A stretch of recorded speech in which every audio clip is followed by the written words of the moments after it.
Hello students, welcome to our channel personal tutor. आज मैं आपके लिए लाई हूँ कक्षा 7 छत्तीसगढ़ बोर्ड की हिंदी से एक पाठ जिसका नाम है शहीद बकरी। इसे लिखा है श्री अयोध्या प्रसाद गोयलिये ने। शुरू करते हैं आज की कहानी को। हरे भरे पहाड़ पर बकरियां चरने जाती थीं तो दूसरे तीसरे रोज एक ना एक बकरी कम हो जाती। भेड़िए की इस धूर्तता से तंग आकर चरवाहे ने वहां बकरियां चराना बंद कर दिया और बकरियों ने भी मौत से बचने के लिए बाड़े में कैद रहकर जुगाली करते रहना ही श्रेष्ठ समझा। लेकिन न जाने क्यों एक युवा नई बकरी को यह बंधन पसंद नहीं आया। अत्याचारी से यूँ कब तक प्राणों की रक्षा की जा सकेगी। वह पहाड़ से उतरकर किसी रोज बाड़े में भी कूद सकता है। शिकारी के भय से मूर्ख शुतुरमुर्ग रेत में गर्दन छुपा लेता है, तब क्या शिकारी उसे बख्श देता है। इन्हीं विचारों से ओतप्रोत वह हसरत भरी नज़रों से पर्वत की ओर देखती रहती। साथिनों ने उसे आंखों आंखों में समझाने का प्रयत्न किया कि वह ऐसी मूर्खतापूर्ण विचारों में मन ना लाए। योग्य सदैव से भोगने के लिए उत्पन्न होते रहे हैं। भेड़िए के मुंह हमारा खून लग चुका है, वह अपनी आदत से कभी बाज नहीं आएगा। लेकिन नई युवा बकरी तो भेड़िए के मुंह में लगे खून को ही देखना चाहती थी। वह किस तरह झटपटाता है यह करतब देखने की उसकी लालसा बलवती होती गई। आखिर एक रोज मौका पाकर बाड़े से वह निकलकर भागी और पर्वत पर चढ़कर स्वच्छंद विचरती कूदती फांदती दिन भर पहाड़ पर चढ़ती रही। मनमानी कुलेलें करती रही।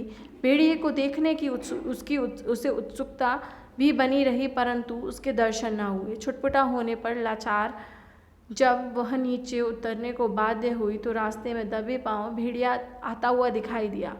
उसकी रक्त रंजित आँखें यानी खून से लाल आँखें, लपलपाती जीभ और आक्रमणकारी चाल से वह सब कुछ समझ गई। भेड़िया मुस्कुरा कर बोला, तुम बहुत सुंदर और प्यारी मालूम होती हो। मुझे तुम्हारी जैसे साथिन की आवश्यकता है।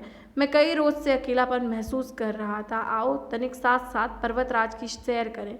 बकरी को भेड़िए की बकवास सुनने का अवसर न था। उसने तनिक पीछे हटकर इतने जोर से टक्कर मारी कि असावधान भेड़िया संभल ना सका। यदि बीच में भारी सा पत्थर उसे सहारा ना देता तो औंधे मुंह नीचे गिरा होता। भेड़िए की जिंदगी में यह पहला अवसर था कि किंकृत विमूढ़ सा हो गया। मतलब उसे आश्चर्यचकित सा हो गया। उसे समझ में ही नहीं आया कि उसके साथ क्या हो गया। अचानक से टक्कर खाकर अभी वह संभल ना पाया था कि बकरी के पैने सींग उसके सीने में इतने जोर से लगे कि वह चीख उठा। छत विछत सीने से लहू की बहती धार देख भेड़िए के पांव उखड़ गए, मगर एक निरीह बकरी के आगे भाग खड़ा होना उसे कुछ जचा नहीं। वह भी साहस बटोर कर पूरे वेग से झपटा, यानी पूरी तेजी से वो भी बकरी के ऊपर झपटा। बकरी तो पहले से ही सावधान थी। वह कतरा कर एक ओर हट गई और भेड़िए का सिर दरख्त यानी कि पेड़ के तने से, जो पेड़ का दरख्त रहता है, उससे टकरा कर लहूलुहान हो गया। लहू को देखकर अब भेड़िए के लहू में भी उबाल आ गया। वह जी जान से बकरी के ऊपर टूट पड़ा। अकेली बकरी उसका कब तक मुकाबला करती। वह उसके दांव पेच देखने की लालसा और अपने अरमान पूरे कर चुकी थी। साथियों की अकर्मण्यता पर तरस खाती हुई बेचारी ढेर हो पड़ी। पेड़ पर बैठे हुए तोते ने मुस्कुराकर मैना से पूछा। भेड़िए से भिड़कर बकरी को क्या मिला। मैना ने सगर्व उत्तर दिया, यानी गर्व के साथ मैना बोली, वही जो अत्याचारी का सामना करने पर पीड़ितों को मिलता है। बकरी मर जरूर गई, परंतु भेड़िए को घायल करके मरी है। वह भी अब दूसरों पर अत्याचार करने के लिए जीवित नहीं रह सकेगा। सीने और मस्तक के घाव उसे सड़ कर मरने के लिए बाध्य करेंगे। काश बकरी की अन्य साथियों ने उसकी भावनाओं को समझा होता, छिपने के बजाय एक साथ वार किया होता तो आज बाड़े में कैदी जीवन व्यतीत करने के बजाय पहाड़ पर निसंग और स्वच्छंद विचरती होती। तोता अपना सा मुंह लेकर चुपचाप शहीद बकरी की ओर देखने लगा।